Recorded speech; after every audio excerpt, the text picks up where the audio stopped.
We are following breaking news right now. The Israeli Defense Forces, they have released this statement saying, quote, it has located several bodies during the fighting in the Gaza Strip. They say they are working to identify who they are. As we wait for more information right now, let's go ahead and bring in world affairs analyst and former Associate Press Middle Eastern editor Dan Perry to chime in. Dan, thank you for being here. You know, how long is it going to take to identify these bodies? It could take a while. Generally, they want to be 100% sure before they risk causing all this anguish to the families. But I should imagine in a few days they'll know. And a big question is whether, of course, for our audience here, it includes some of the American citizens who are held in Gaza. How will officials go about identifying the bodies, and how long do you think it's going to take?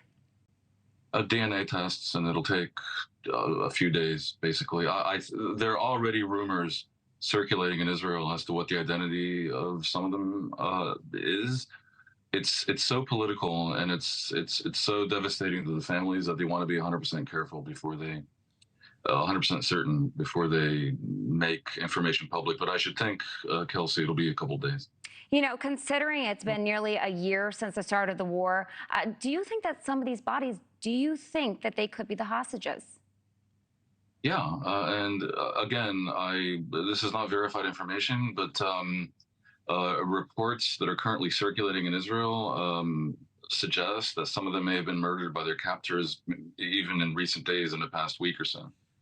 So how does that impact foreign affairs? I mean, considering several European nations are angered by Israel's actions. The main impact here is, I have to tell you, domestically in Israel, there is a tremendous amount of agitation internally over the government's decision a few days ago to insist on holding on to the strip of land along the Gaza-Egypt border, even if this means no hostage deal.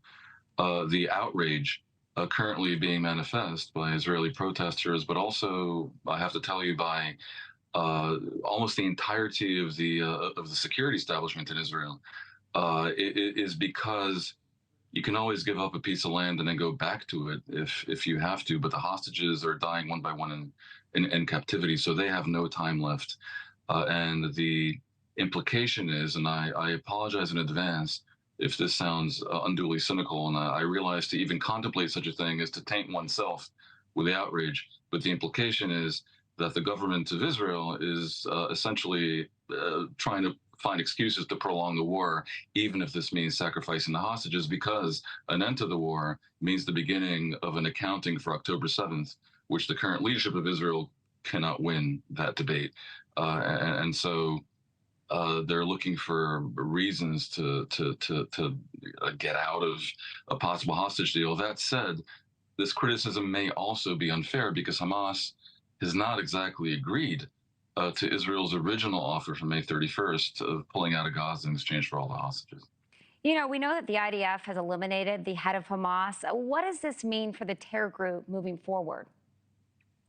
The terror group remains in a position probably to control Gaza if Israel pulled out totally, because even though they've been much diminished, they still are the only armed group in Gaza. And to a degree, this is, again, because of Israel's own government that has prevented any discussion of a new government in Gaza, which probably would be some version of the Palestinian Authority currently based in the West Bank. For the right-wing government of Israel to do that would involve troubles with the extreme right, and the government could fall over this.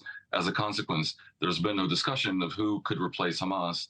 This means that even though Hamas's political leader Ismail Haniyeh was killed in the assassination in Tehran about a month or so ago, the group remains in existence, and of course they still have support. They have potentially majority support even in the West Bank. So Hamas is not finished, although it's been significantly degraded by the 11 months of Israeli military action in Gaza. All right, Dan Perry, you know, I do want to make this very clear to the viewer. We know that the IDF, that they found bodies. We do not know if they are the hostages. I just want to make that clear. Dan Perry, thank you for your time. Thanks so much for watching. Go to joinnn.com to find News Nation on your television provider. And don't forget to click the red subscribe button below to get more of News Nation's fact-driven, unbiased coverage.